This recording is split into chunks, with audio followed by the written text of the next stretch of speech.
Um, so in environmental sustainability, we uh, uh, use resources that use resources judiciously so that the future generations, the needs of the future generations are not compromised. So that sustainability is also Okay. मतलब most of the time we talk in this jargon. So my one more point or my one more question that I can ask or that I should ask is, can you give me some example that which livelihood option is not sustainable, either in perspective of environmental or ecosystem के disturb करने perspective से या फिर its own durability इसके aspects से.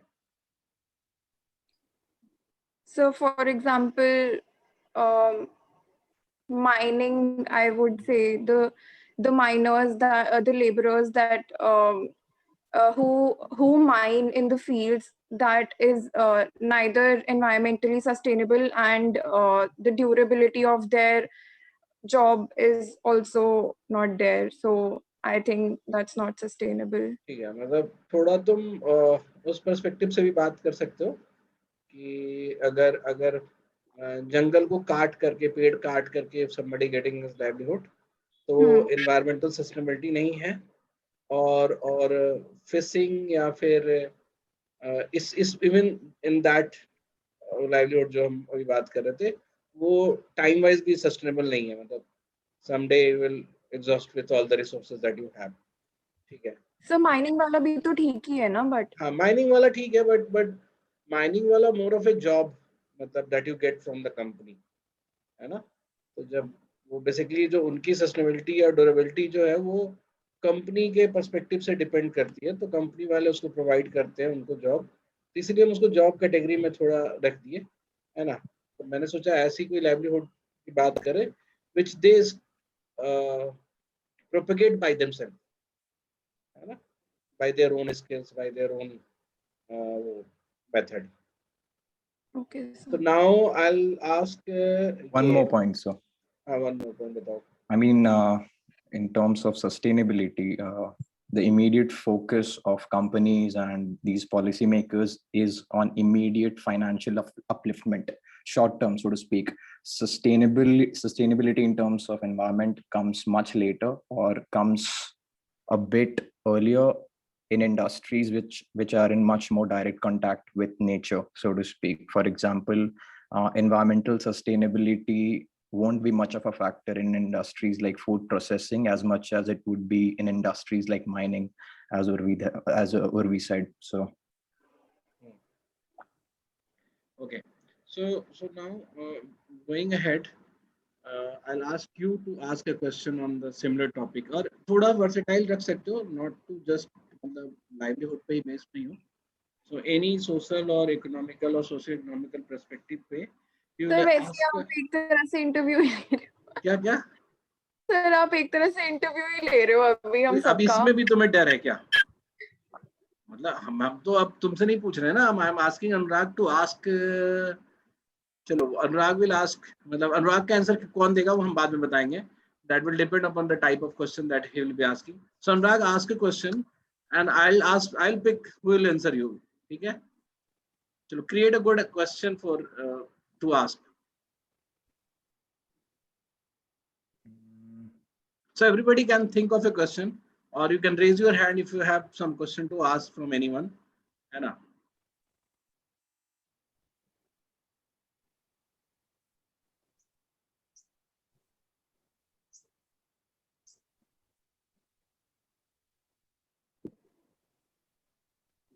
how would you So can I define? ask? Okay. एक How would you minute define? हाँ बोलो. How would you define a social enterprise? How would you define a social enterprise? Let me look up. ये question का answer करेगा कौन करेगा? रौनक, you will answer the question. How do you define social enterprise? Sir, according to me, sir, social enterprise will be defined like where it is operated by the people, among the people, and for the people, where all we cannot say there will be one leader. All will be working among themselves to get a common goal. So what was the question again? Anurag, एक बार बोलना. Sir, How how do to you define define social entrepreneurship? social enterprise? Social enterprise.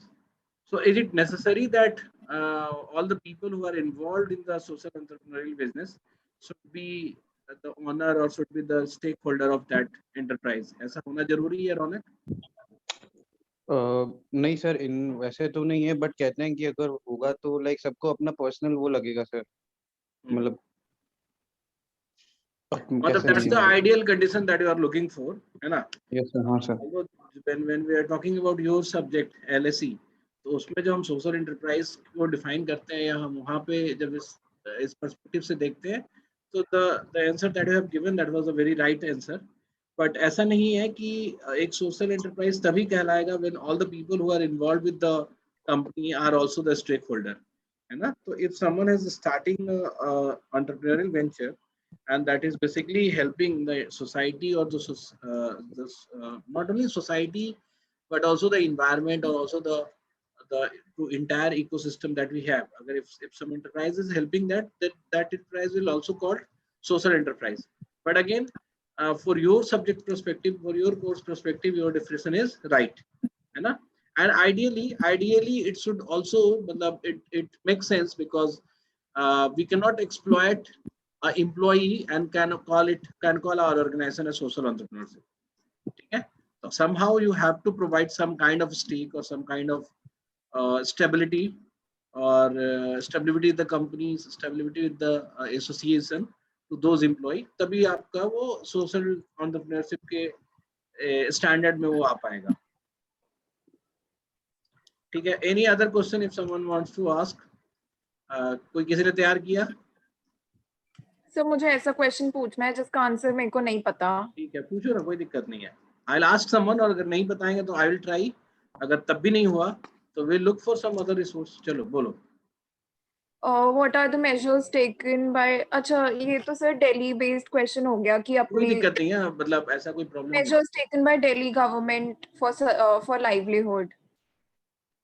अच्छा, हाँ, तो although ये research के लिए question है ना? You should basically go to internet और गवर्नमेंट की वेबसाइट पे, दिल्ली गवर्नमेंट की वेबसाइट पे जाके मेरे को, मैंने देखा था, मेरे को तो कोई ऐसे मतलब इतने ज्यादा कुछ मिले ही नहीं अभी. बात कर रही हो. They are doing a lot many thing.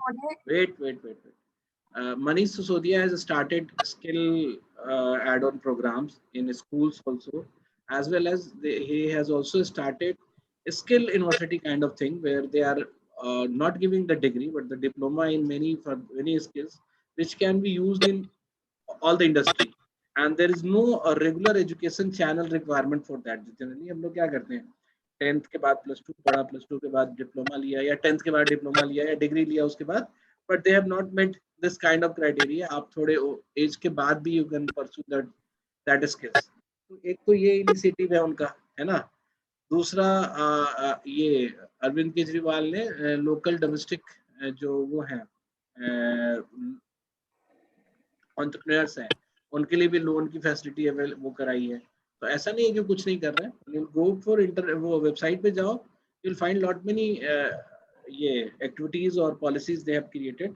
Not lot many but हाँ सफिशिएंट है, मतलब it can be counted as good attempt. ठीक है, तो ऐसी चीजों के लिए यू मस्ट गो टू मतलब गवर्नमेंट वेबसाइट जिस भी स्टेट में हो, जिस भी मतलब कंट्री की वेबसाइट है, वहां जाके देखो. तो ऐड निकलता है अच्छा खासा, मतलब जिस एडमिशन के लिए हर साल देखा है मैंने ऐड निकलते हुए, और उसमें कई सारे स्किल्स पे उनका ऐड ऑन ट्रेनिंग होता है. 6 मंथ, 1 ईयर, 1.5 ईयर ऐसे करके कई सारे कोर्सेज के लिए. तो इधर की इंडस्ट्री को ध्यान में रखते हुए दे हैव क्रिएटेड. अरे सबको वीडियो अपना ऑन करना है. चलो नेक्स्ट, हमारा ये एक्सरसाइज ऐसे चल रहा है. Those who have joined now, हम लोग एक क्वेश्चन क्रिएट कर रहे हैं that should be open in nature, not belong to any particular stream, should not belong to any particular stream. थोड़ा सा इकोनॉमिक नेचर का या पॉलिसी नेचर का क्वेश्चन होना चाहिए. And you will be asking this question and I will tell और I will say कि who will answer this question. चलो प्रियांशु बोलो, व्हाट्स योर क्वेश्चन? सर मेरा क्वेश्चन ये था कि आप चाइल्ड लेबर जो चीज़ है इसको एड्रेस करने के लिए कितने मतलब कैसी इंटरसेक्टोरल पॉलिसी अप्रोच रखेंगे ताकि आप मल्टीपल अलग अलग जितने भी हमारे मिनिस्ट्रीज हैं उनके सारे एफर्ट्स को मिला के एक ऐसी पॉलिसी बनाए जो इसको इफेक्टिवली ये टैकल कर पाए। तो आप कितने डायमेंशंस में सोचेंगे, कितनी चीजों का ध्यान it's like it is very मतलब वो स्ट्रक्चर्ड क्वेश्चन है ना, एंड सर इट मतलब डिमांड्स हाँ स्ट्रक्चर की नॉलेज को भी डिमांड करता है ना। हाँ ये तो तो है। Rather go for open ended question कि चाइल्ड लेबर टैकल करने के लिए what policy we can think of, मतलब सम हाँ इनोवेटिव, और ना इसी पे बात करते हैं फ्रॉम व्हाटएवर ये मिनिस्ट्री। और अगर आप कोई पॉलिसी बनाते हो which requires involvement of 2 or 3 ministry, then I am allowing it कि we can make it happen, है ना। So the question is to tackle the child labor problem or not, we cannot eradicate it, है ना। In what way we can also give security and as well, because ऐसा नहीं है कि you can just remove the child labour. आप कोई काम कर रहा है तो उसकी लाइवलीहुड भी डेवलप हो गई है, उस फैमिली की लाइवलीहुड भी डेवलप हो गई है। तो to tackle this problem you can not just forcefully make a law against child labour. So what are the policy or procedure schemes that you can create to eradicate it, not eradicate, to mitigate this situation और child labour का जो हमारे country में जो भी status है उसको। ये इसका जवाब देगा कौन? I'll ask to Ritika. You will answer this question, Ritika.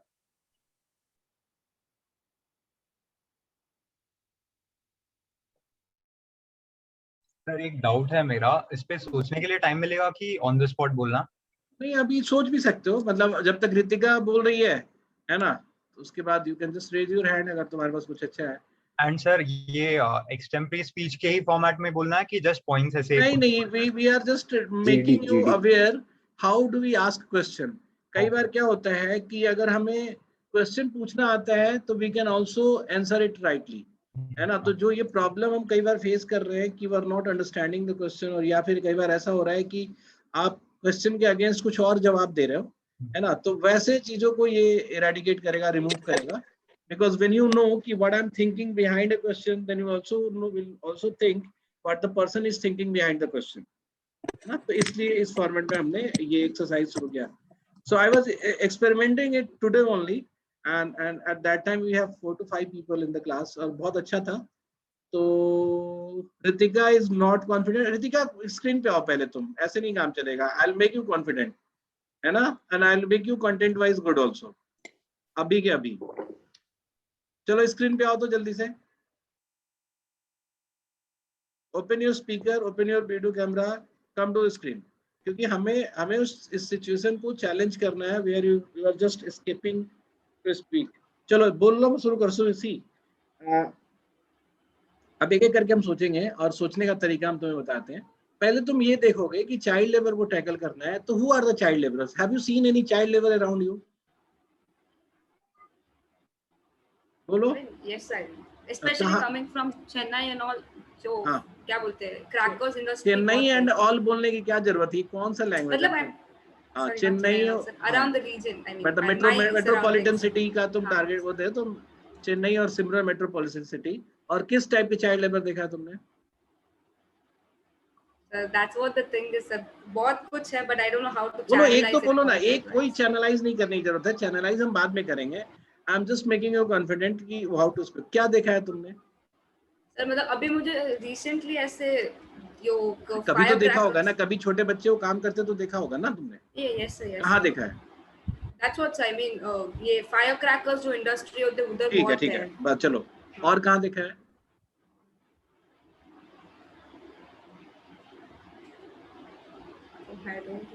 देखा होगा, तुम थोड़ा रिकॉल करो, तुमने देखा होगा, ऐसा नहीं कभी नहीं देखा होगा, देखा होगा, बताओ।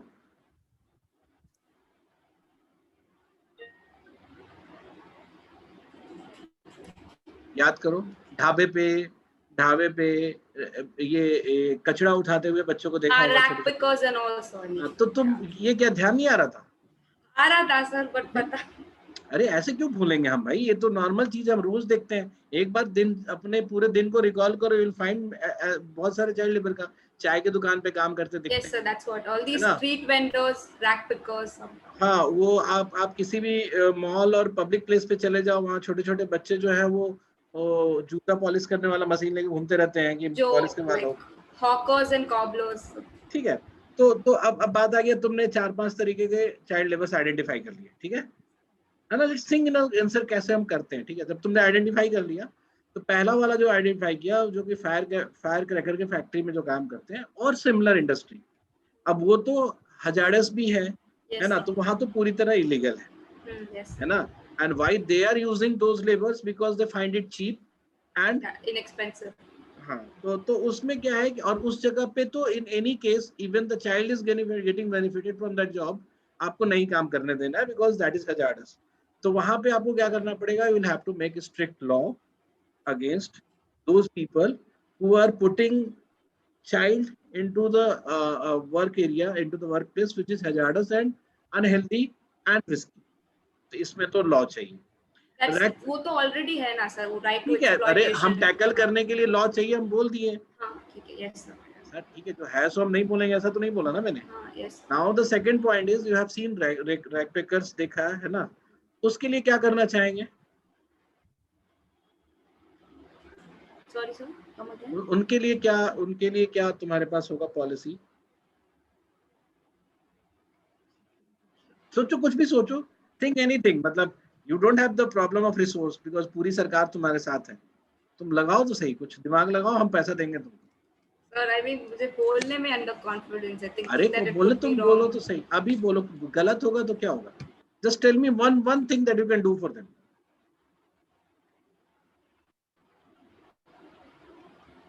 So I would say, I mean, a mechanized system for the waste management so that they don't get into it. Okay, so ये भी ठीक है, mechanised system for waste management करोगे so that they can. So what will be doing? What will you do for those children in themselves? All of a sudden they are losing their livelihood, है ना? Because even if they are child laborers, but they are doing it by some urgency or some need only. For livelihood. Either family. So what will you do to rehabilitate or alternate arrangement of their livelihood or their skill development?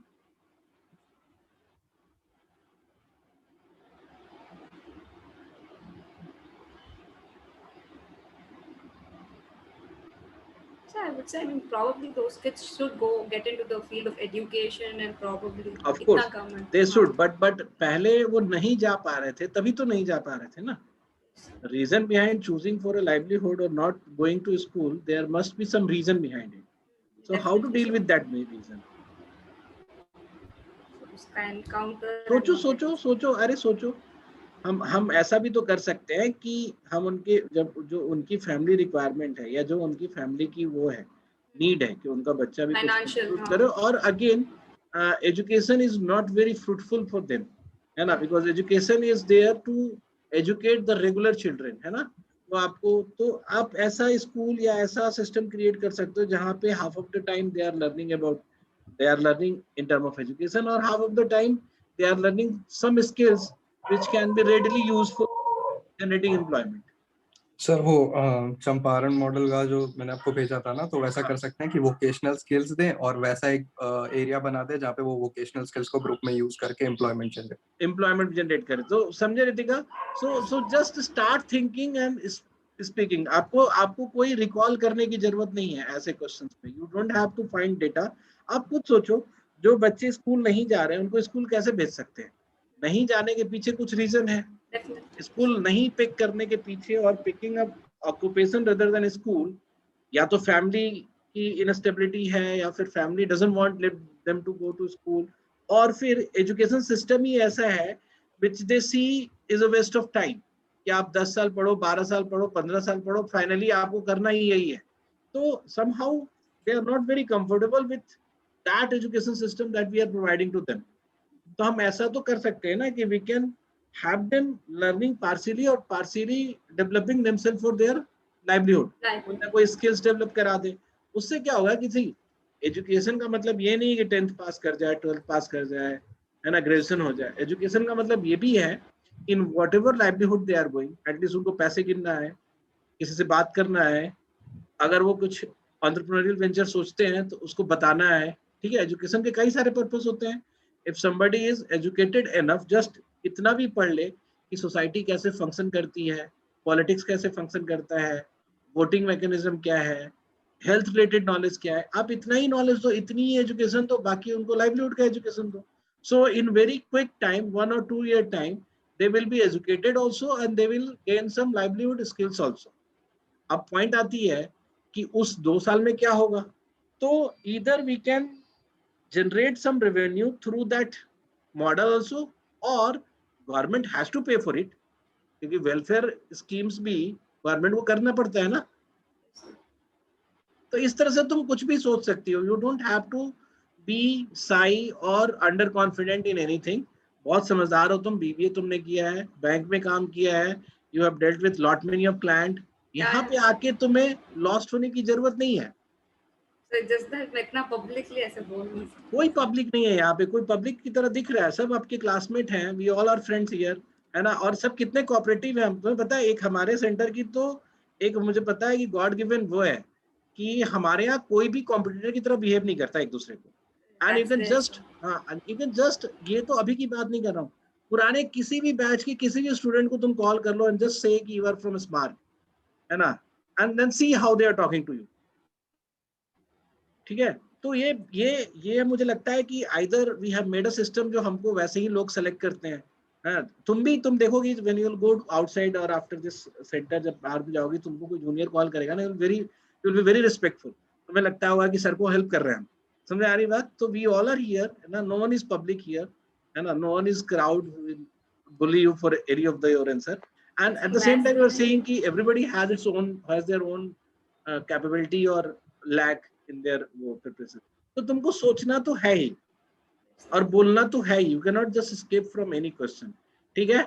Again, sir मेरे को एक doubt था, जैसे हाँ। प्रियांशु ने बोला like Champaran का vocational है, so what does it really include, like how is government doing it? देखो अब इसमें क्या है कि उस मॉडल के लिए तुम प्रियांशु को अलग से मैसेज कर दो, he will send you the YouTube link और व्हाटएवर द पीडीएफ है वो भेज देगा तुम्हें, क्योंकि मल्टीपल मॉडल्स होते हैं। तो जहां हम तुम्हें पूछ रहे थे, we were talking in with respect to government interventions. ठीक है, सो ऐसा कुछ है क्या सर, मतलब आप लाइक हाँ बहुत जगह पे है। तुम अगर तुम पढ़ोगे समझोगे, you will start looking for the government websites what they are doing, और गूगल सर्च करो, you will find an number of things that government is doing. तो हम गवर्नमेंट की इंटरवेंशंस की बात कर रहे थे, बट यही इंटरवेंशन, सिमिलर इंटरवेंशंस और similar kind of interventions can be done through NGOs also, civil society नहीं, मतलब नॉन प्रॉफिट ऑर्गेनाइजेशंस आल्सो, है ना, and even one person can also start similar thing। ठीक है, तो लेकिन बात यह है कि नेक्स्ट टाइम से you don't have to be blank, कुछ ना कुछ तो सोचना ही है। अब चाइल्ड लेबर की बात आ रहा है तो ध्यान करना है कि चाइल्ड लेबर कौन है, कहाँ पे काम करते हैं, उनको क्या कर सकते हैं। टेल एनीथिंग टू, क्योंकि अगर आप इंटरव्यू में भी कुछ भी बोलोगे कुछ तो नंबर मिलेगा। मैंने तुम्हें बताया है कि हर क्वेश्चन का एक वो होता है, क्या बोलते हैं, मार्किंग का एक वो है, रीजन है, हर क्वेश्चन का एक पीछे एक रीजन है। तो हमें उस पर अगर मार्क्स देना है और तुम कुछ भी नहीं बोलोगे तो हम तो एक भी नंबर नहीं देंगे ना तुम्हें। So somehow you have to speak, चाहे जो भी हो। अच्छा, okay, so is there any other question किसी के पास है? सर मेरे पास इसी चीज का एक अच्छा आंसर है, मैं वो प्रेजेंट कर सकता हूँ। बोलो। हाँ तो सर, जब मैंने मतलब इस क्वेश्चन के बारे में सोचा था तो आई थॉट कि मैं सबसे पहले देखूंगा कि कैसे मैं सिक्योरिटी की मदद से इस चीज को पहले ठीक कर सकता हूँ, एंड सेकेंडली मैं कैसे अपॉर्चुनिटीज देके इस चीज को ठीक कर सकता हूँ। तो फर्स्ट ऑफ ऑल तो मैंने भी यही आइडेंटिफाई किया था कि मेजॉरिटी ऑफ ये जो चाइल्ड लेबर है वो कहाँ हो रहा है, तो फैक्ट्रीज में होता है, नहीं तो कंस्ट्रक्शन साइट्स पे होता है। अब वो फैक्ट्रीज बहुत अलग अलग टाइप की हो सकती है। सो प्राइमरी बेसिस पे तो मैंने दो चीज सोची थी कि पहले हम जितनी भी फैक्ट्रीज हैं उनको जैसे हम इंसेंटिव प्रोवाइड कर सकते हैं अगर वो चाइल्ड लेबर से दूर रहें तो, एंड वो इंश्योर कैसे करेंगे। तो हमारे पास बहुत प्रेस्टिजियस इंस्टीट्यूट्स है, आईआईटी दिल्ली, मुंबई जैसे। तो आई वांटेड कि हम लोग एक चीज बहुत ये स्ट्रिक्ट बना दें कि there should be cameras, and हम अपने इंस्टीट्यूट्स को बोलें कि there should be a AI software which with the help of machine learning and data feed वो मॉनिटर करे कि देर आर चिल्ड्रन और नॉट। वो मशीन लर्निंग में बहुत सारा डेटा फीड करने के बाद वो अपने आप अच्छे से आइडेंटिफाई कर लेते हैं कि बच्चे हैं कि बड़े हैं वो, and at the same time वो लोग सेफ्टी मेजर्स भी ऑब्जर्व कर लेंगे कि हेलमेट पहना है कि नहीं एंड ऑल, और अगर जो भी उस फैक्ट्री का रिलेटेड है उसी के साथ हमको ये भी रूल रखना चाहिए कि पावर आउटेज के अलावा आपके वो एआई सॉफ्टवेयर बंद नहीं होने चाहिए, and AI software should be connected to चलो वो तो मैं समझ गया, उसकी उतनी सेंट्रल सिस्टम। निटिग्रिटी नहीं। नेक्स्ट बताओ। एंड हाँ, थर्ड थिंग इज कि हमको एक पब्लिक पार्टिसिपेटरी सिस्टम भी बनाना पड़ेगा, जिसमें अगर हम या आप जैसे लोग ये देखते हैं कि देयर इज चाइल्ड लेबर, तो हम लोग उसको रिपोर्ट कर सकें आराम से विदाउट एनी हैजल। फिर उसके बाद ये था कि पेरेंट्स का भी प्रॉब्लम होता है। ये पेरेंट्स मतलब जस्ट फॉर लाइवलीहुड बच्चों को वहां भेज देते हैं। तो मैं पेरेंट्स को भी जैसे एक होता है कि एक प्रिलिमिनरी एजुकेशन प्रोवाइड करना, बेसिक एजुकेशन, ऐसा नहीं बोल रहा हूँ कि उनको बैठ के पढ़ाना पड़ेगा, बट एक इंफॉर्मेशन प्रोवाइड करना, या फिर एक बोलते हैं ना जागरूकता प्रोवाइड करना कि ऐसा ये चीज गलत है। And at the same time parents को और वो जो चाइल्ड लेबर में इन्वॉल्व बच्चे हैं उन दोनों को वोकेशनल ट्रेनिंग देना जो स्किल बेस्ड हो और वो जल्दी से कोई ना कोई चीज को अक्वायर कर सके। एंड सिमिलर एरिया में एक वोकेशनल ट्रेनिंग सेंटर के साथ साथ उस वोकेशनल ट्रेनिंग को यूटिलाइज करने के लिए एक एरिया भी देना। This was the thing. And फिर ये भी था कि आप सिमिलर लेवल्स पे अगर आप एज जैसे इंसेंटिव्स तो अभी भी गवर्नमेंट देती है, बट आप जैसे जैसे एज प्रोग्रेशन हो रहा है तो आप उसको इंसेंटिवाइज भी कर सकते हैं। एंड एक दो तीन और पॉइंट्स थे जो मैं अभी भूल रहा हूँ, बट बेसिक चलो मेरा ठीक है, वो स्ट्रक्चर तो एनफ है इतना। मतलब बहुत निटिग्रिटी पे तो एकदम हो गया ना, ये पॉलिसी स्ट्रक्चर के टाइप से तुम बता रहे हो कि ये चीज मल्टी प्रोंग्ड स्ट्रेटजी, ठीक है, बट ये it's good. So since you have well thought about this, तो तुमने बोला। अच्छा, कोई और क्वेश्चन पूछेगा? सर इसी क्वेश्चन पे ना, इंदौर की मैं एक स्टडी बता रहा हूँ, मतलब जो रियल में इम्प्लीमेंट यहाँ पे किया है। तुम्हारे पास इसका डॉक्यूमेंट है या डॉक्यूमेंट? यूट्यूब वीडियो या डॉक्यूमेंट्री कुछ भी? हाँ वो वर्किंग का है सर, वो मैं ठीक है, भेज दूंगा उसको सर। उसको भेज देना ग्रुप में। नाउ हाँ ask sir. Some other question, कोई और क्वेश्चन पूछो। So anybody can ask. Kritika, you can also ask a question. पूछने में तो कोई दिक्कत नहीं है। yes. तुम किसी और को अनकंफर्टेबल कर सकती हो पूछ के। और Prasanna, you can also ask any question. चलो पूछो Ritika. So I'm just thinking meanwhile अगर किसी और को कुछ कोई और? चंद्र प्रकाश, जोएल, प्रताप सर, आप भी पूछ सकते हैं कुछ क्वेश्चन आपके दिमाग में है तो। सर मैंने सर अभी ज्वाइन किया है। हाँ सर मतलब आज कैसा, मतलब क्या चल रहा है प्रोसेस? तो what we are doing right now is, हम आपसे एक इंटरव्यू जैसा एक क्वेश्चन प्रिपेयर करने के लिए बोल रहे हैं, and you will be tossing that question to the group, and who will answer this question that I'll select, है ना, सबसे पहले। but toss कोई भी कर सकता है, क्वेश्चन कोई भी पूछ सकता है। Okay. So the reason behind is I want you to know how it is also difficult to ask questions sometimes. So आपको उस तरीके से आपके थॉट प्रोसेस आपका डेवलप होना चाहिए कि प्रोफेसर भी क्या सोच के आपसे क्वेश्चन पूछते हैं। करेक्ट। ठीक है, ठीक है। चलो प्रसन्ना पूछो। सर एक बेसिक सा क्वेश्चन है कि जो मनरेगा है, Mahatma Gandhi national rural employment scheme, रोजगार गारंटी स्कीम जो है, तो सर उसको मॉडर्नाइज कैसे किया जा सकता है? अभी मतलब ऐसा है कि जो जिस गांव का आदमी है उसको वहीं पर जॉब मिलती है और वो मजदूरी से संबंधित होता है, तो उसको मॉडर्नाइज कैसे किया जा सकता है? ठीक है, चलो good question, I got your point. इसको कोई भी आदमी कैसे भी व्यू कर सकता है। एक तो उसके इसको हम ऐसे भी देख सकते हैं कि थोड़ा मॉडर्नाइज करके उसकी इफिशियंसी या जो भी फ्लॉ है उसको और इम्प्रूव कर सके, फ्लॉ को रिमूव कर सके।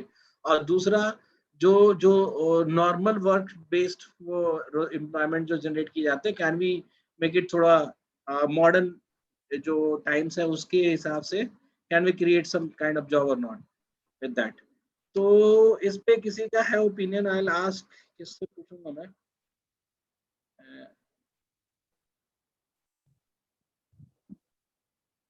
चलो इसका आंसर प्रियम तुम दो। पॉलिसी पीपीजी का प्रोग्राम क्या है तुम्हारा, तो उसमें ये बहुत मैच करेगा। सर मनरेगा को मॉडर्नाइज वीडियो कैसे ऑन किया करना है, ठीक है? सर मनरेगा को मॉडर्नाइज कैसे किया जा सकता है? मतलब कुछ ऐसे चेंजेस बताओ so that MNREGA can be more effective, more useful for the nation, keeping the spirit of MNREGA safe.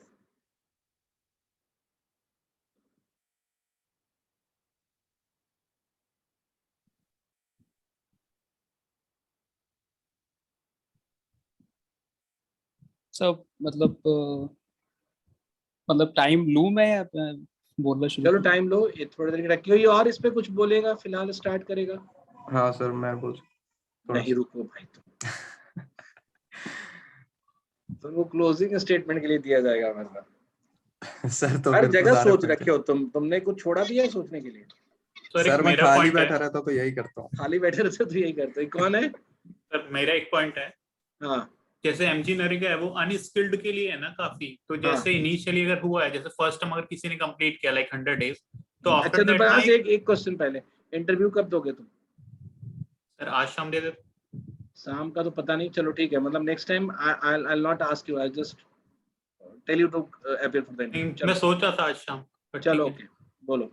हाँ, तो लाइक एमजी नरेगा वो टारगेट करता है ना अनस्किल्ड लेबर्स को, तो उसको ओवर द टाइम पीरियड हमें स्किल्ड में भी कन्वर्ट करना चाहिए, उनको रिस्ट्रिक्ट नहीं करना चाहिए अनस्किल्ड तक ही। लाइक जैसे एक साल में उनका ड्यूरेशन हो गया, 100 डेज का उन्होंने किया, तो एक स्टार या कुछ रेटिंग ऐसा दे सकते हैं कि they have work like in particular field like construction में या कहीं भी। सो इवेंचुअली उनको थोड़ा स्किल्ड की साइड हम लोग मूव करें, लर्निंग भी रहनी चाहिए।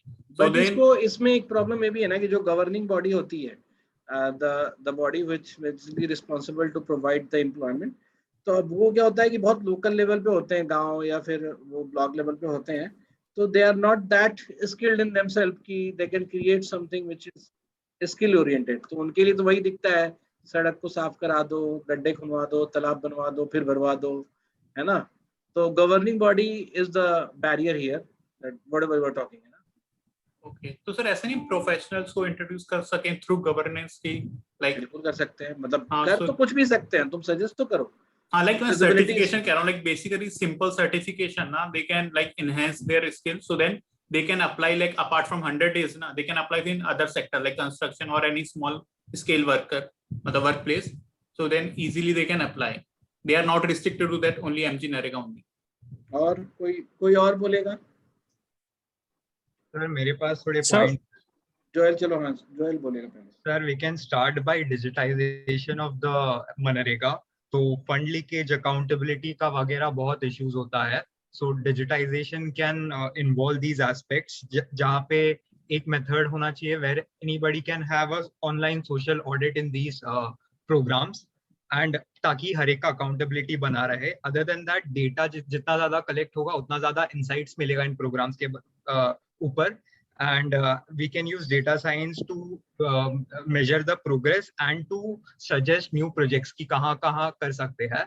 Eventually मेरे को लगता है कि मनरेगा में जो workers है, there are certain kinds of projects that are maintenance based and certain projects that are new infrastructure.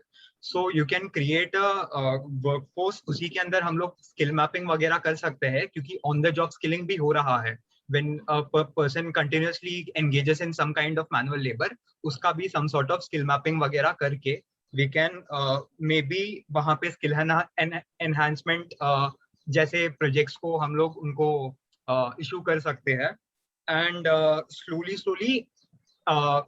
make sure that each person who is registered there is moved up in some sort of skill map, skill ladder. हाँ skill ladder. या sir हाँ, मैं भी sir मतलब ऐसे ही सोच रहा था कि मनरेगा अनस्किल्ड लेबर से ज़्यादा रिलेटेड है, बट इसको हम लोग इस तरीके से ट्राई कर सकते हैं कुछ मॉडर्नाइज करने के लिए कि उसमें वोकेशनल ट्रेनिंग का कुछ पार्ट इंट्रोड्यूस करवा सकते हैं। लाइक बिकॉज अभी ट्रेनिंग तो दे देंगे, लेकिन काम क्या जनरेट कराएंगे? बिकॉज सर काम government has limited functionalities. On site work, जैसे फॉर एग्जांपल ये रूरल एरिया से रिलेटेड है, तो लाइक फार्म जैसे रिन्यूएबल एनर्जी जैसे सोलर वगैरह जो भी, बस यही खोज रहा था मैं। गुड, चलो आगे बढ़ो। तो सर जैसे we can find numerous skill based upgradation in villages sector also, जैसे फार्मिंग के new technique, farming, irrigation, drip जैसे इरिगेशन कुछ है। लोग सीखते हैं तो they can help other people, है ना? Exactly sir, paid for that also, cooperatives बना सकते हैं उसको, मतलब उस तरीके से उसको यूज कर सकते हैं। और मतलब हम इसको नरेगा को और मॉडर्नाइज करने के लिए जो रिसर्च या यूनिवर्सिटीज हैं उनको लिंक कर सकते हैं with the like ground level NREGA workers, और उनको लाइक एक उस मतलब स्ट्रक्चर पे लगा करके उनको थोड़ा सा एक अच्छा ट्रेनिंग स्किल सेट प्रोवाइड कर सकते हैं। अपार्ट फ्रॉम जैसे प्रियांशु बोल रहा था कि एआई यूज भी कर सकते हैं प्रियांशु वो तो अभी बहुत बोला ही अच्छा। नहीं, हम बोलने कहाँ दिए प्रियांशु को। नहीं, प्रियांशु ने अभी इसके पहले बोला एआई यूज कर सकते हैं, तो इसमें भी एआई का अच्छा यूज हम कर सकते हैं। बिकॉज काफी बार ऐसा होता है कि नरेगा में जो लीकेजेस काफी हो जाते हैं, अभी भी हो रहे हैं वो लीकेजेस, हाँ, तो वही रहा। हाँ। एआई एलिमेंट का अच्छा यूज हो सकता है। और सर बिकॉज अभी अधिकतर जो हमारा लेबर है वो फार्म सेक्टर, हम लोग अभी कोशिश कर रहे हैं कि नॉन फार्म एक्टिविटीज में हम लोग ट्रांसफर करें, तो वही पॉइंट पे सर ऐड होता है वोकेशनल ट्रेनिंग से। और प्रॉपर टारगेटेड डेटाबेस बनाए कि लाइक जैसे, हाँ सर, जैसे जुएल बोल रहा था कि जो लोग लैडर पे जा रहे हैं, लाइक जो बिल्कुल ही स्किल्ड नहीं है या थोड़ा सा जो सेमी स्किल्ड हो गए हैं, तो उस तरीके से टारगेट कर सकते हैं प्रॉपर स्किलिंग के लिए। चलो ठीक है प्रियांशु, क्लोजिंग स्टेटमेंट तुम्हारा ही रहेगा, बोलो। सर मैंने मतलब कुछ पॉइंट्स तो मैंने इसमें से भी सोचे थे। सबसे पहले तो मेरे को यहाँ पे यूज दिखता है सर सीओडीपी और एलएसई का। ये दोनों कोर्सेज के जितने कंपोनेंट्स हैं ना, उनको हम मनरेगा के साथ अगर एसोसिएट करें तो ग्रास रूट लेवल पे हम बहुत ज्यादा अच्छे से मतलब उसको मॉडर्नाइज कर सकते हैं स्किल लेवल पे।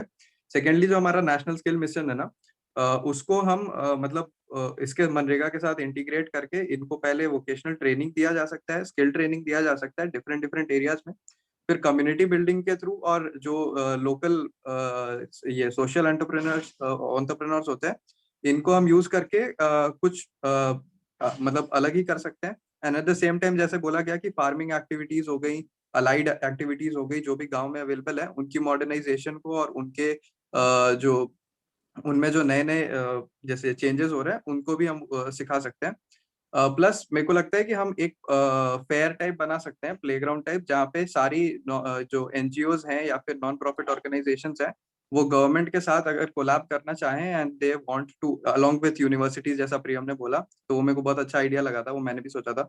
तो हम उनको एक प्लेग्राउंड दे जहाँ पे वो कोलैब करके इस टाइप के वेंचर्स चालू कर सकें छोटे लेवल पे, जहाँ पे एक तो उनको research. What you are talking, और दोनों लोग जो बता रहे हो, that's a very brilliant idea, but the only problem with it is our Manrega system is being dealt with very the unitary system, मतलब गांव एक गांव इन्वॉल्व है, उसमें क्या है कि to manage whatever is the suggestion that you are giving, है ना, उस स्केल पे उतने ये डिस्क्रीट लेवल पे उसको इम्प्लीमेंट करना will be very tough. But again big data और एआई बहुत हेल्प कर सकते हैं इनके हाँ, सबको बिग रखने डेटा में। और एआई हेल्प कर सकता है, बट अगेन मतलब this is a very exhaustive और मतलब वो वाले टास्क हो जाएगा। Anyway, so will move for the other question, दूसरा कोई क्वेश्चन पे एनीबॉडी विल आस्क। एक और पॉइंट था सर, मेरा भी एक और पॉइंट है इसमें। चलो पॉइंट एक पॉइंट करके बोलो। हाँ, और भी चलो बोलो। सर, रूरल एरियाज में जो सर्विसेज मिसिंग है, फॉर एग्जांपल ट्रांसपोर्ट बहुत ही बेकार होता है वहाँ का, तो पब्लिक और जैसे ट्रांसपोर्ट में भी उनको इन्वॉल्व किया जा सकता है। हाँ, सर्विस सेंटर्स हो गए या इवन क्लिनिक्स या हॉस्पिटल्स, क्योंकि प्रेग्नेंट विमेन जो होती है उनको भी डिलीवरी के टाइम पे बहुत दूर ले जाना पड़ता है, और मतलब ऐसी प्रॉब्लम्स है, तो वहां पर भी इनको स्किल्ड लेबर को एम्प्लॉय किया जा सकता है, मतलब ट्रेनिंग वगैरह ऐसे। अनुराग तो तुम So my point is we should bring in the big tech, big pharma, big FMCG, because it's a known fact within the financial sector that consumption in rural India is rising at almost double the growth of that in urban India. What this will entail is कि ये बड़े-बड़े companies आएंगे and उनका infrastructure इतना well established है that they'll be able to increase their foothold. सबसे पहले they can start with building promotion, लोगों में जागरूकता बढ़ेगी नए नए प्रोडक्ट्स को लेके, so they can leverage the workforce across rural India and they can train them then, because we all know how effective and how functional corporate training is. फिर और इनमें से अभी किसी ने बोला था कि we can increase their work profile to that of more skill based works. तो corporate training से क्या होगा, they can expand their work, they can expand their job description from the currently जो रूरल इंडिया में जो काम थमाया जाता है लोगों को, to much more functional and much more urban, much more mechanized kind of jobs like food delivery,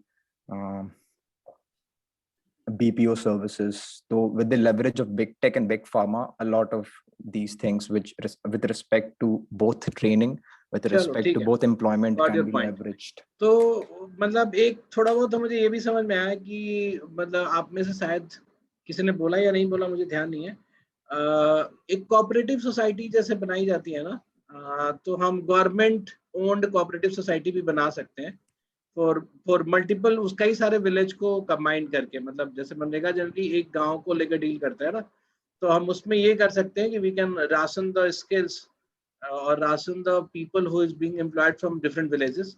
तो हम उनसे बुला के 100 डेज की, जैसे एक 365 डे के लिए हायर ना करके हम 100 डेज का एम्प्लॉयमेंट दें, है ना, क्योंकि जनरली ऑर्गेनाइजेशंस में क्या होता है, फुल टाइम एम्प्लॉयमेंट होती है, तो राउंड द ईयर की एम्प्लॉयमेंट होती है। तो अगर हम ऐसा सेंट्रलाइज कोऑपरेटिव सिस्टम एक तैयार करें कई सारे गाँव के बीच में, तो हम लोग उनको ऐसे कर सकते हैं कि हम इंटायर ईयर की जॉब ना दे के, मंथली जॉब ना दे के, हम 100 डेज के बेसिस पे ही दे, और गाँव के थ्रू राशनिंग कर दे कि इस गांव के इतने लोगों को मिलेगा, इस गांव के इतने लोगों को मिलेगा। तो ये भी एक तरीका हो सकता है।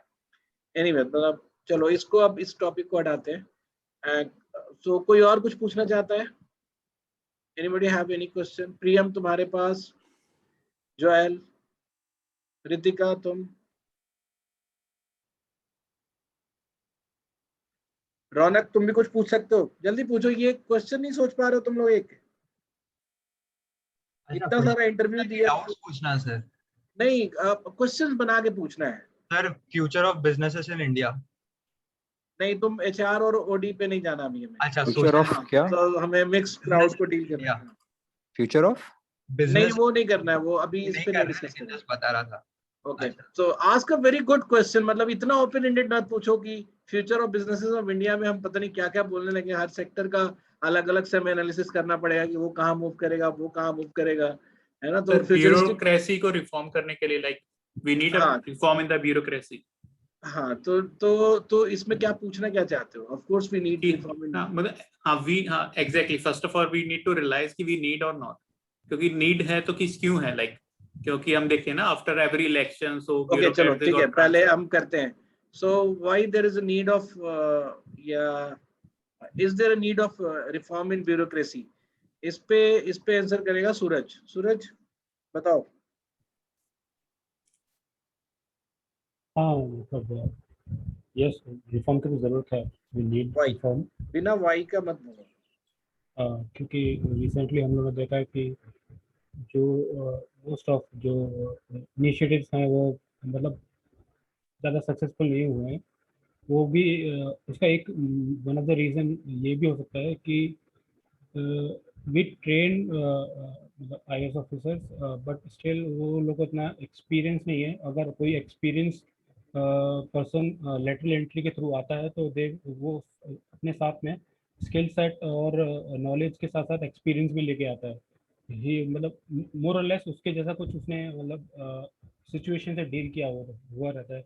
तो इसलिए उसको रिफॉर्म की ज़रूरत है, और इस टाइप के रिफॉर्म कर सकते हैं, जैसे लेटरल एंट्री करा के, जो कि अभी बहुत ज़्यादा ज़रूरी भी है अभी ना। और यार यही मुझे अभी दिमाग में आ रहा है, सबसे ज़्यादा इम्पोर्टेंट मुझे लगता है कि जो इम्प्लीमेंटेशन पार्ट है जो प्रॉपरली हो नहीं पा रहा है काफ़ी केसेस में जो देखा गया है, उसको लेके मैं लेटरल एंट्री हेल्प कर सकती हूँ। सो कोई और है पब्लिक पॉलिसी वाला? कोई और है जो आंसर करना? अभिनव तुम आंसर करो इसको।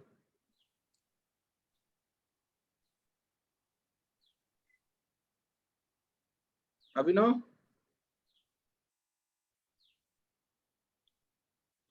is not there. चलो Ashutosh, you can answer this question.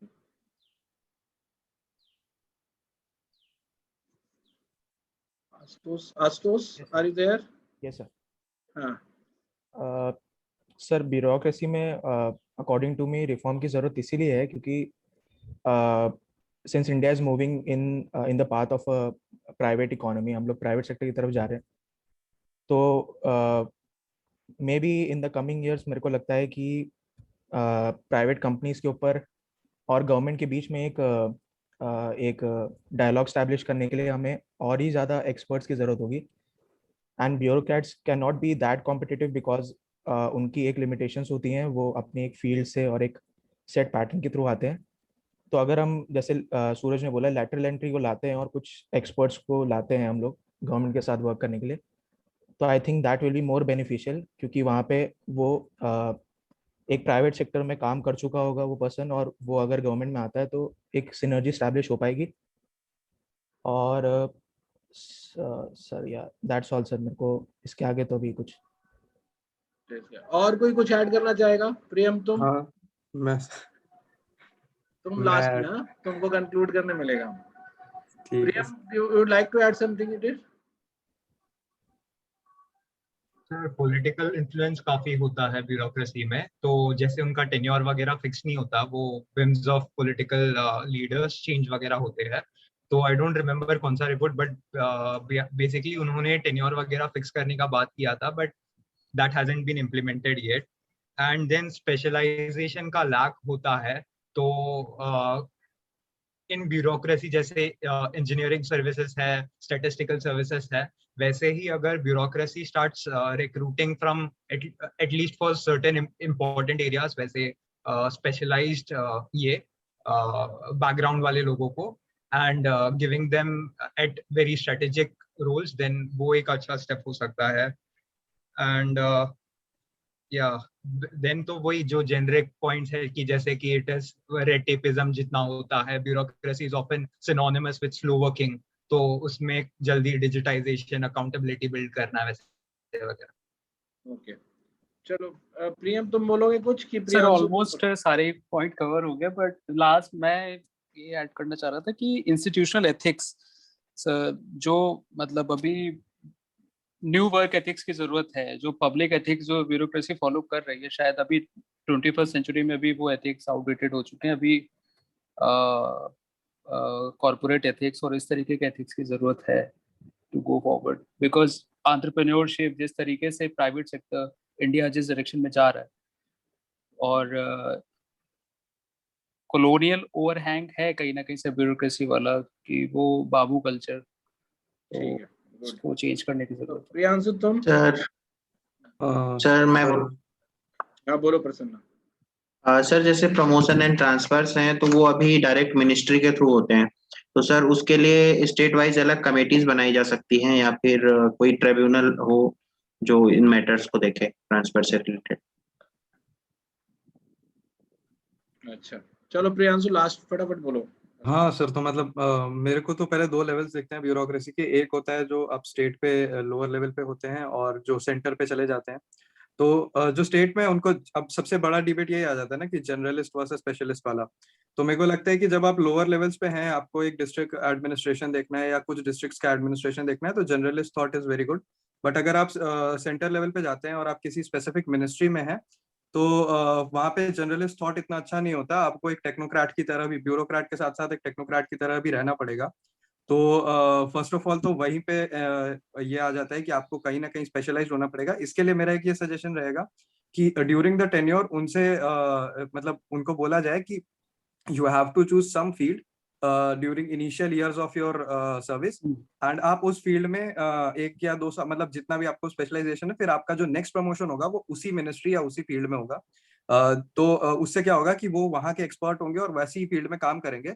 तो ओवर द इयर्स जब वो रिटायर भी होता है ना, तो वी सी कि हम लोग अपने सेंट्रल लेवल ब्यूरोक्रेट्स को हमारी बड़ी बड़ी कमिटीज में लेते हैं which are very technical in nature. तो जैसे हमारे मतलब रेगुलेटर्स के भी हेड्स भी ब्यूरोक्रेट्स ही होते हैं, बट उनको टेक्निकल मेंबर्स की अलग से जरूरत पड़ती है।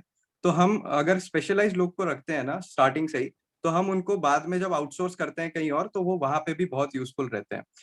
सेकेंडली एक और चीज रहती है कि इन लोगों को मतलब बेसिक क्या है कि इन लोग में इनके जो स्टैट्यूट है उसमें लिखा हुआ है ना कि इनको प्रेसिडेंट ही अपॉइंट, सेंटर लेवल पे प्रेसिडेंट ही अपॉइंट करता है और प्रेसिडेंट ही निकाल सकता है, एंड स्टेट पे गवर्नर वाली बात होती है। तो उससे क्या होता है ना कि ये लोग ऐसा एक जॉब सिक्योरिटी वो करते हैं जिनसे इनको स्क्रूटिनी का कोई बात ही नहीं होता है, unless and until government scrutiny ना करे, और वो भी फिर जाके सीएटी या फिर एसएटी में अपीलेट में चलता है, एंड वो केस चलते चलते बहुत टाइम हो जाता है। तो हमको एक ऐसा सिस्टम भी बनाना पड़ेगा जो इन लोगों की वर्किंग प्रोफाइल को देखता रहे कि ये कितना इफिशिएंटली काम कर रहे हैं, क्योंकि अगर हम उस चीज को नोटिस नहीं करेंगे और सिर्फ हायर लेवल गवर्नमेंट ऑफिसर्स पे, मतलब गवर्नमेंट पे छोड़ देंगे कि वही लोग अगर इनको सिलेक्ट करते हैं तो वही लोग निकालें, और उसके बाद भी एक और प्रोसेस की अपेलेट ट्रिब्यूनल में जाओ आप, स्टेट और सेंटर वाले, तो दैट इज वेरी टीडियस। और हम लोग इनका स्किल मैपिंग भी नहीं कर पाएंगे। जैसे skill mapping is not necessarily कि वो छोटे मतलब लेबरर्स का ही हो, वो इतने बड़े बड़े एम्प्लॉयज का भी हो सकता है, एंड वो कितने स्पेशलाइज्ड हैं अपनी फील्ड में और कितना एक्सपीरियंस गेन कर चुके हैं और कितना इफेक्टिवली वर्क किए हैं, उसके हिसाब से हम इनका जो डेप्यूटेशन होता है वो भी प्लान कर सकते हैं। तो मेरे को लगता है कि ये कुछ ऐसी चीजें हैं जिनको हम करके इनमें रिफॉर्म्स ले आ सकते हैं। So I want Sir- anything else in it? हाँ.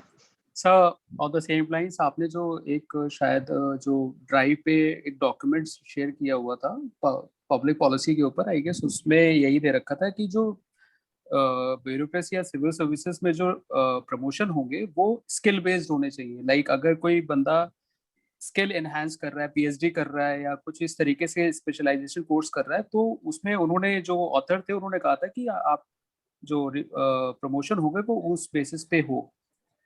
तो सर इसमें एक डिबेट आती है कि फिर वो जो चलो हम एक सेंट्रलाइज नहीं करेंगे, मतलब किसी एक टॉपिक पे फोकस नहीं करेंगे। So any other question anyone want to ask? किसी को कुछ पूछना है, कोई क्वेश्चन बना सकते हो? सर सर इनमें अभी कोई क्लाइमेट चेंज वाला है क्या? हाँ तुम पूछो ना, climate is common for everyone, सबको जानना चाहिए क्लाइमेट चेंज के बारे में। बोलो सर, लाइक मेरे को ये जानना है कि नियर फ्यूचर में ई वेस्ट एक बहुत बड़ा इशू आ जाएगा आने वाले टाइम में, for not just for India और भी किसी के लिए।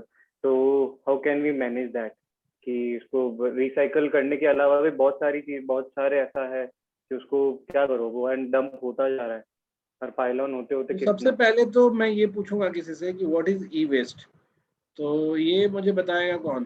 Who has not? रश्मि तुम बताओ, what is e waste? The waste generated from screen पे the आना है, वीडियो ऑन करके आज पार्टिसिपेट करना है। सर अभी चलो ठीक है, बोलो, नेक्स्ट टाइम से ध्यान रखना। ठीक है sir. The waste generated from the electronic mediums like email and all where the emails and our electronic information is stored, so that is consuming a lot of area. ठीक है, और कोई बता सकता है? Can you elaborate more about what is e waste? Divyanshu तुम बताओ तो। सर जो इलेक्ट्रॉनिक डिवाइसेस यूज करते हैं और उसको अगर प्रॉपर्ली डंप नहीं करते हैं, मतलब अगर उसको फेंक देते हैं इधर उधर, तो वो चीज़ें ई वेस्ट कहलाती हैं। और उसमें बेसिकली कुछ टॉक्सिक चीज़ें भी होती हैं जो कि एनवायरनमेंट को पॉल्यूट करती हैं, और उसके लिए प्रॉपर्ली उसका रिसाइकलिंग या फिर प्रोसेस करना इम्पोर्टेंट है, इधर उधर फेंकने के बजाय। So now there are two things that is coming. एक तो जो इलेक्ट्रॉनिक गैजेट्स वगैरह हम यूज करते हैं और वो खराब हो जाता है चूंकि वो दे आर नॉट रीयूजेबल और नॉट रिपेयरेबल, तो उसको ई वेस्ट बोल रहे हैं, या फिर all the data that we are creating by copy paste और a number of other irrelevant activities or insignificant activities, that lot many mails are being accumulated in someone's email ID and he's not deleting that, or we are replicating files at all the places that we have. So which will be the true, मतलब किसको हम ई waste बोलेंगे? ये दोनों ही waste है कि कोई इनमें से एक ही वेस्ट है?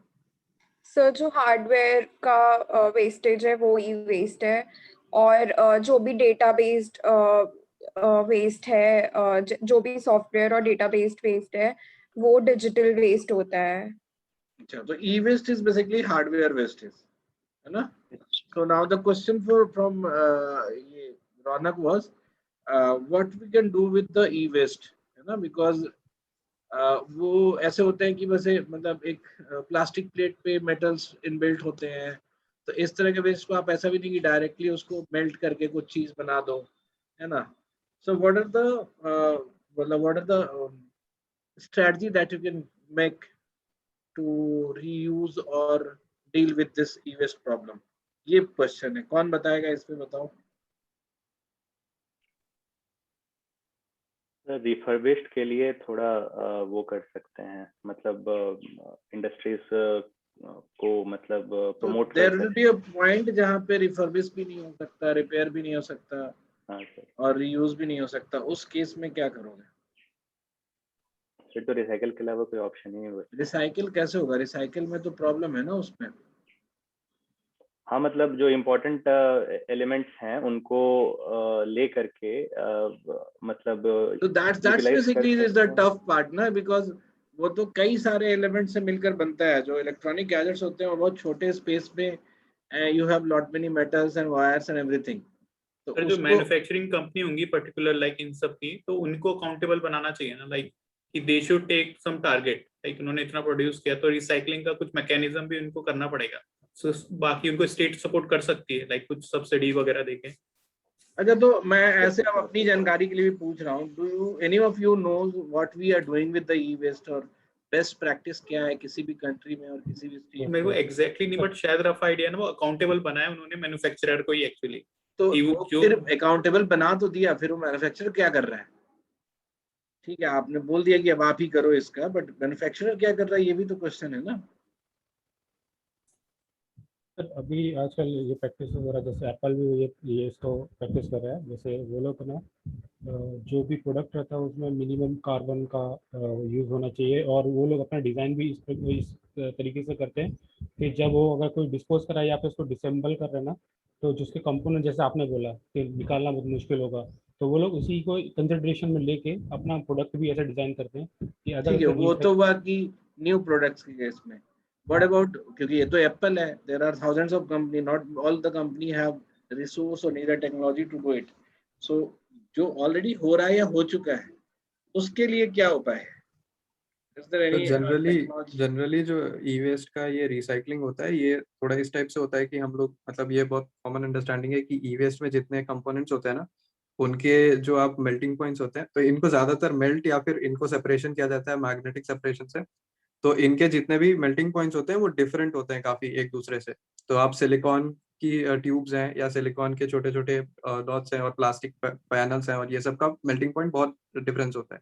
तो इनको डिफरेंशियल चेम्बर में पहले तो मेल्ट किया जाता है, मैग्नेटिक सेपरेशन भी होता है इनका साथ में, और इस तरीके से कर करके मतलब मोस्ट ऑफ चीजें निकाल ली जाती हैं। और कुछ जितने हैवी मेटल्स होते हैं ना, उनको सबसे पहले सेपरेट किया जाता है रादर देन ये प्लास्टिक ये एंड कहाँ पे है? कोबाल्ट एंड ये मतलब सब। ये इसका फैक्ट्री या ये रिसाइकलिंग का प्रोसीजर सर कहाँ? ये सब मतलब इंटरनेशनल प्रैक्टिसेस तो हैं, इंडिया में स्पेसिफिकली मैं अभी किसी सर कंपनी को नहीं जानता। इंडिया में भी होता है सर। हाँ, इंडिया होता में तो कहाँ है पे? बट मैं अपनी कंपनी Which का बताता company हूँ is सर। doing और ये वर्किंग फॉर ई वेस्ट?